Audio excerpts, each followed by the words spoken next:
Assalamualaikum warahmatullahi wabarakatuh. Terima kasih. Pada kesempatan kali ini kita akan mendiskusikan atau menjelaskan secara singkat perbedaan terkait dengan bangsa dan negara. Biasanya mahasiswa semester 1, semester 2 belum paham betul sebenarnya perbedaan antara bangsa dan negara. Oleh karena itu di sini saya bermaksud memberikan penjelasan secara singkat terkait dengan bangsa dan negara. Apa itu bangsa dan apa itu negara? Perbedaannya apa? Oke, mari kita lihat unsur-unsur yang ada dalam suatu bangsa dan ada suatu negara.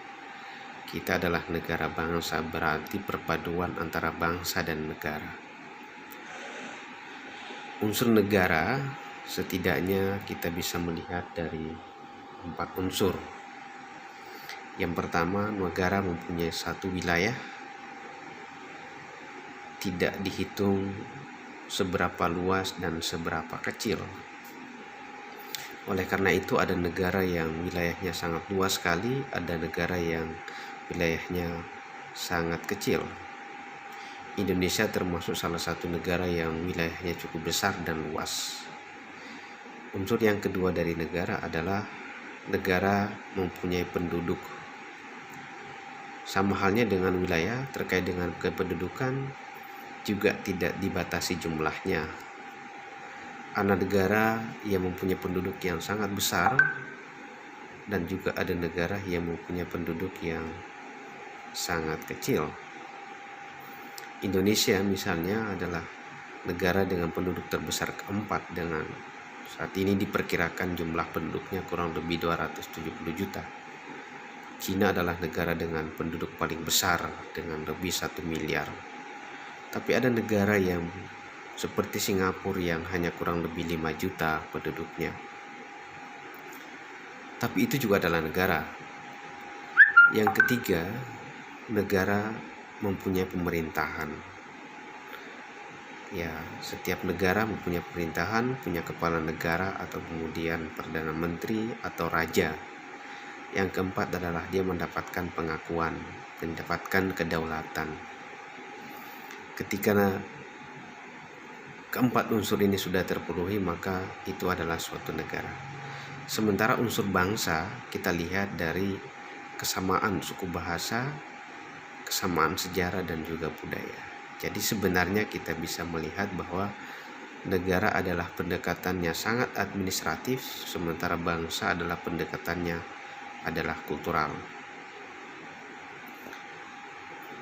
Nah, di Indonesia saya kira ini belum selesai, karena masih banyak kemudian perdebatan terkait dengan bangsa dan negara.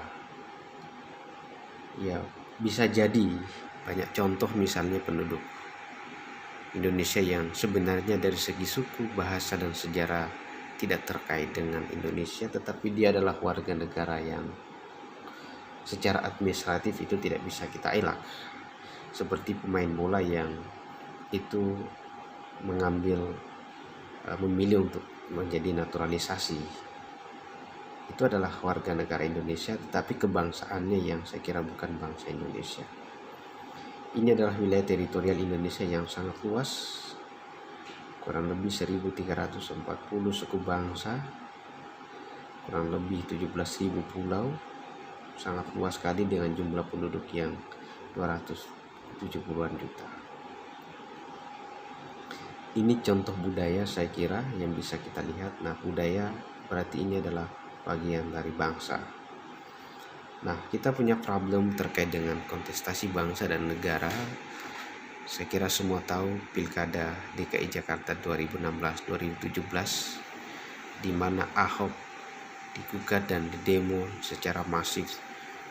Kalau kita membacanya dalam aspek ini, maka itu adalah kontestasi bangsa dan negara. Secara kenegaraan Ahok saya kira kita tidak meragukan, karena KTP-nya orang Indonesia, tinggal di Indonesia, maka dia berhak. Tapi kebangsaannya dia dilihat sebagai bangsa yang lain, bukan dari bangsa pribumi, maka nasionalismenya pun itu dipertanyakan oleh berbagai pihak, sehingga dianggap tidak tepat untuk menjadi gubernur DKI Jakarta. Saya kira ini yang bisa diberikan penjelasan singkat terkait dengan bangsa dan negara. Terima kasih. Assalamualaikum warahmatullahi wabarakatuh.